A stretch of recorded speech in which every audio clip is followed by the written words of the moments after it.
Bueno, vamos a conversar de inmediato con Mirna Yonis. Ella es internacionalista, profesora de la Universidad Central de Venezuela y también integrante del Consejo Venezolano de Relaciones Internacionales.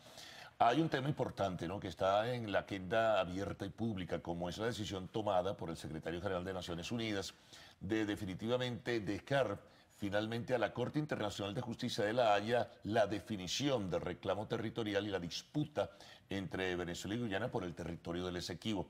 Este es un hecho al que ha respondido hace 2 días la Cancillería venezolana a través de un comunicado donde señala que se pliega, y otros internacionalistas y juristas han dicho que hay que plegarse a los términos del Acuerdo de Ginebra de 1966. Pero al final de cuentas, ¿qué puede significar? El gobierno ha dicho que no es aplicable la decisión tomada por el secretario general de Naciones Unidas. Y me gustaría, Mirna, muchas gracias por acompañarnos para tratar de un poquito de despejar dudas que debe hacer Venezuela. La tomaron por sorpresa, el gobierno descuidó la situación en el escenario internacional.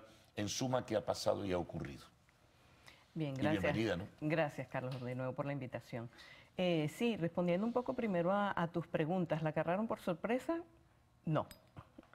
Y si dicen que es sorpresa, significa que entonces el cambio que hubo en la misión permanente de Venezuela en Nueva York realmente ha creado más debacle de lo que quiere decirse. Sí. Porque si algo está claro es que cualquiera de las decisiones que pudiera haber tomado el secretario general o de su facilitador, que era el noruego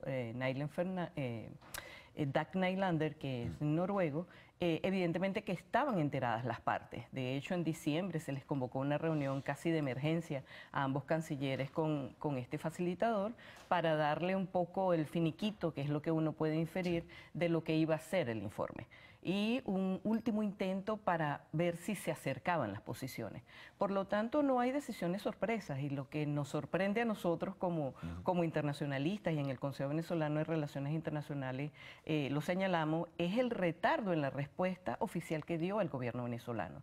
Es decir, sale una declaración y un statement, como lo llaman en inglés, del secretario general en la mañana del día 30, y no es sino hasta el 31 en la noche cuando pudimos observar la respuesta de la Cancillería venezolana, mientras que la guyanesa fue a las 2 horas de haberse publicado el acuerdo. Entonces, esos destiempos son los que no permiten que uno pueda decir que hay una posición consecuente, consistente o con una argumentación lo suficientemente sólida para ampararse solo en el acuerdo de Ginebra. Sí, porque incluso, Mirna, hasta leía recientemente en medios de comunicación social de Georgetown, en Guyana Chronicle, ya daban como un hecho de que el tema iba a la Corte Internacional de Justicia de La Haya, es decir, estaban mucho más enterados, o por lo menos ya lo habían hecho público, lo que iba a ser la decisión de ese informe que lleva el secretario general a decirles, mire, no es que nos vamos a separar, pero nuestra intervención aquí, como quiera llamarse, pues llega hasta este momento. Claro, lo que uno, digamos, cuestiona o señala en todo este análisis es que justamente en una situación tan crítica como la que tiene Venezuela, en un proceso de búsqueda de negociaciones para lo que es la crisis política, porque fíjense que en paralelo se estaba realizando una conversación en República Dominicana entre representantes del gobierno y representantes de la oposición. Entonces, que dada la crisis que ha vivido Venezuela en el último año, de todo lo que se supo con las manifestaciones, de la falta de declaración de una crisis humanitaria, etcétera, en la cual está en conocimiento el secretario general, no hubiesen habido otros elementos como para abrir un nuevo campo de espera y que pudieran allanarse las posiciones. Allanarse las posiciones que sabemos muy claramente desde hace 3 años que eso iba a ser muy difícil. El presidente Granger, desde que asumió la presidencia, ha señalado insistentemente en que la opción es la Corte. Y desconocer de una manera, uno pudiera decir grosera, pero despampanante, llamémoslo así, los acuerdos que se habían asumido, mejor dicho, el acuerdo de Ginebra, que es el que marca, digamos, toda la negociación y toda la relación entre Venezuela y Guyana por el territorio Esequibo. Si eso es así, también el propio secretario general, en vez de utilizar otro verbo, llamémoslo así, u otra manera de redactar la sugerencia de enviarlo a la Corte, pues prácticamente él se convierte algo así como en un brazo ejecutivo del encuentro y dice, bueno, en vista de que esto no se resuelve, me lavo las manos y lo mando para la Corte. Y lo mando para la Haya. Sí, y se consuela con un segundo párrafo señalando, bueno, pero pueden seguir con los buenos oficios, etcétera. ¿Okay? Sí, pero...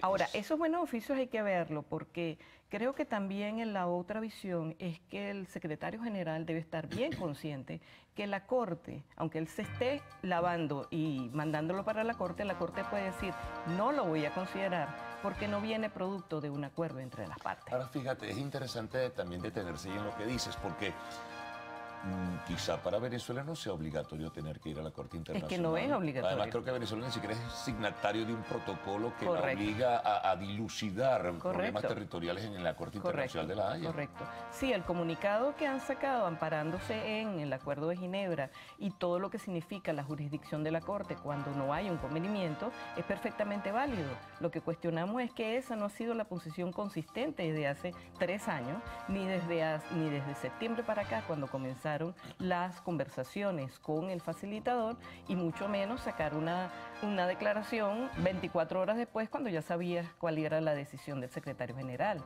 Entonces, si esos son los retardos que vamos a tener, bueno, nos podemos decir, bueno, ya decidió la Corte y no supimos nada. Bueno, hacemos una pausa y regresaremos enseguida para seguir hablando de este importante tema.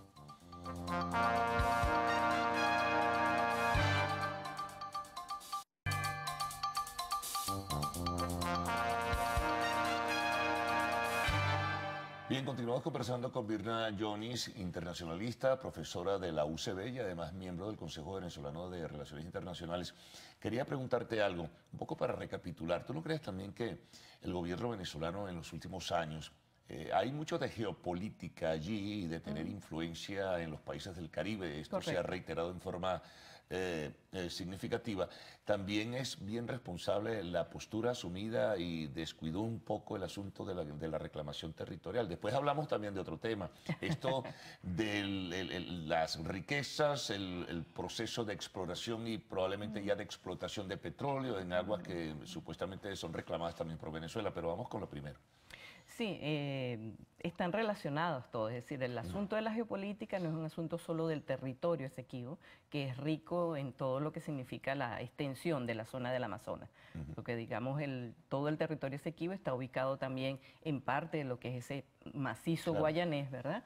Y que permite ver lo que se considera como un pulmón de la tierra, pero también muy rico en los recursos debajo del subsuelo. Por lo tanto, hay un elemento geopolítico importante allí, que no queda solo en el territorio, sino que se prolonga costas afuera por todo lo que significan hoy en día las exploraciones del petróleo en costas afuera, como la llaman, ¿verdad? Entonces, en el caso que tú señalas de la geopolítica regional, evidentemente uno pudiera decir que de manera pública no hay un verbo agresivo, no podía haber un verbo agresivo hacia Guyana, dado el interés que se tiene de mantener una cercanía con los países del Caribe por todo esto que se ha traducido en los votos en la OEA, o los votos en las Naciones Unidas, etcétera, etcétera. Bien, pero el último año ha sido muy crítico, porque Venezuela ha tenido que hacer, bueno, de hecho el presidente Maduro ha viajado varias veces de manera flash a alguna de las islas del Caribe para poder paliar en algunas reuniones y tratar de ver lo que ocurría. La ex canciller Delcy Rodríguez también asistía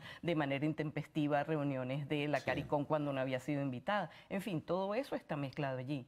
Sin embargo, Guyana no ha descuidado el asunto. No. Es decir, bajó el verbo, pero siguió manteniendo la posición. No, y tengo entendido que buscó asesoría internacional, tenía juristas calificados, preparó su escenario para ir a la Corte Internacional, donde considera que pueden decretar cosa juzgada. Y el Acuerdo de Ginebra a un lado, no sé si lo puede hacer, pero pudiera pasar, ¿no?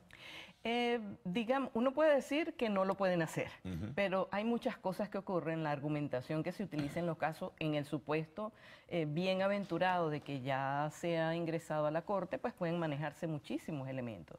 Ahora, el punto está en que Venezuela ahora, ¿cuál es la posición que tiene con los países de la CARICOM? Y en la actual situación eso es bastante difícil. De hecho, hemos podido observar que Guyana justamente es el representante de la CARICOM en el Grupo de Lima. Claro. Entonces, la última decisión, la última Se declaración, entremezcla todo. exactamente, la última declaración que hubo del Grupo de Lima, ya no solamente Guyana asistió para estar enterado de los acontecimientos, sino suscribió Claro. la declaración. Eso es un cambio importante. Y por allí también. Entonces uno dice, bueno, la firma por la decisión del secretario general, ¿qué se jugó allí? Y bueno, y ahora fíjate tú un detalle, ayer comenzó una gira por América Latina, el señor Rex Tillerson, el Correcto. secretario de Estado, fue a Jamaica, que forma parte de esa comunidad del Correcto. CARICOM también, y luego Así viene a es. América del Sur. Así ¿no? es. Los países más, digamos, determinantes desde el punto de vista de la política exterior regional en el Caribe se orientan hacia entre Jamaica, Barbados y muy particularmente Guyana, porque de hecho la sede de la CARICOM es allí. Sí. Ahora, Guyana saca un saldo importante porque la decisión que se esperaba en diciembre se está sacando ahora, el 30 de enero. Y dentro de 15 días hay una reunión cumbre de los mandatarios de la CARICOM, de manera de que el presidente de Guyana tiene una carta para ir, bueno, ahora no solamente digan que me apoyan, sino digan vamos a mandarlo a la corte. Ahora, otro elemento también importante, bien interesante lo que dices. ¿También no crees tú que fue desacertado ese manejo geopolítico de algunos años atrás, eso de tener los votos de los países del Caribe y luego yo te voy a recompensar con petróleo más barato y con términos muy nobles y generosos para que lo pagues y todo eso? Al final mira lo que ha resultado. Eso fue un poco desacertado y un poco también eso que se habló, que nunca se confirmó, no hubo una palabra de que el gobierno había decidido congelar las cosas y permitir a Guyana que explotara minerales y riquezas en el territorio en reclamación. Sí, mira, desde el punto de vista formal no hubo una renuncia de derechos, ni hubo una alteración de los compromisos dentro del Acuerdo de Ginebra. Sin embargo, una declaración de Chávez y unos encuentros con los líderes de Guyana Y sí Fidel lo dejó. Castro que pululaba por allí. Sí, bueno, todo. ese está detrás de todo, Sí, sí. de estas cosas, el gobierno y la diplomacia cubana, ¿no? Pero todo esto tiene un amparo en una declaración, no es porque Guyana solamente ahora es más aguerrida y el presidente Granger viene de las filas de las Fuerzas Armadas guyanesas, no, esa posición venía sosteniéndose antes inclusive de que el presidente Granger asumiera posesión. Los descubrimientos de los yacimientos son antes del presidente Granger. Claro, y el comienzo de ExxonMobil con su exploración fue mucho antes. Es mucho antes. Esto, claro. Lo que pasa es que, digamos, el gobierno actual de Guyana está redituando algunos beneficios desde el punto de vista de las concesiones y de la estrategia diplomática que escogieron en este siglo XXI para dedicarlo al Esequibo, ¿no? Entonces, Guyana tiene un papel importante en este momento, digamos, desde el punto de vista regional, porque va a seguir siendo miembro del Caribe en el Grupo de Lima. Pero a su vez, en la próxima reunión de CARICOM tiene la carta, que es la recomendación del secretario general, para tratar de que en la CARICOM haya una resolución más fuerte de resolver el asunto vía judicial. Fíjate, otro tema que te quería consultar también, Mirna. ¿Por qué en este interín de los últimos tiempos, frente al proceso de exploración que inició ExxonMobil, con el aval que le dio el anterior gobierno de Guyana y que ratificó el actual gobierno de Guyana, ¿por qué Venezuela o el gobierno venezolano se manejó siempre dentro de esa estrategia diplomática del antiimperialismo tal y cual y dirigió la carta de protesta a ExxonMobil, a ejecutivos que son de una empresa privada y no al gobierno de Guyana? Eso es algo que, bueno, ¿quién le otorga a ExxonMobil el permiso? Ese no es territorio de ExxonMobil, es un territorio en disputa entre Venezuela y Guyana, ¿no? Quizás las mayores críticas que hacemos nosotros, lo hemos discutido en el Consejo Venezolano de Relaciones Internacionales, es la falta de oportunidad y contundencia en las decisiones. No es desacertado enviarle una carta a Exxon porque Exxon tiene que saber que no está negociando con alguien en un territorio sobre el que tiene los derechos, pero también tenía que dirigirla al gobierno, que supongo que lo hizo, pero mucho después, y depositar eso en la Secretaría General de las Naciones Unidas, que es donde se estaba llevando el Claro, caso. pero ese lenguaje, ese discurso recurrente del antiimperialismo llevó la respuesta solo a ExxonMobil, el responsable era el gobierno de Guyana. Eso es lo que... Sí, y lo más sorprendente es que el propio gobierno de Guyana también es muy antiimperialista. Bueno, de boca para afuera. Bien, pero por eso decimos, una cosa es el discurso y otra cosa la acción. No es incompatible el que tú puedas tener un conflicto o buscar un acercamiento con el Caribe y a la vez mantener una posición medianamente firme, aunque públicamente no sea tan aguerrida, pero llevar el expediente con todo el posicionamiento. Y eso es lo que no está alimentado debidamente. Y eso es lo que va a llevar Guyana a la hora de, si es que se decide a someter el caso y la Corte admite la procedencia de esto. Bueno, gracias por todos estos detalles, ¿no?, que son muy importantes para que la gente se permeabilice más sobre un importante tema aparte de los cotidianos que ya tenemos. De todo, pero todo forma parte de nuestra realidad. Lamentablemente es bien complejo y no podemos hacer lo que hace el gobierno, dedicarse solo a una cosa. Pero uno aspira a que un gobierno que tiene muchos ministros y que se reúnen y dan una rueda de prensa y están todos ahí, pues que hagan algo, porque para eso tienen una función. Uno tiene que preocuparse por cosas un poco más micro, ¿no? Muy bien, Mirna, muchas gracias, muy amable por haber estado con nosotros. Amigos, una pausa, al regreso, arte y espectáculos en lo actual.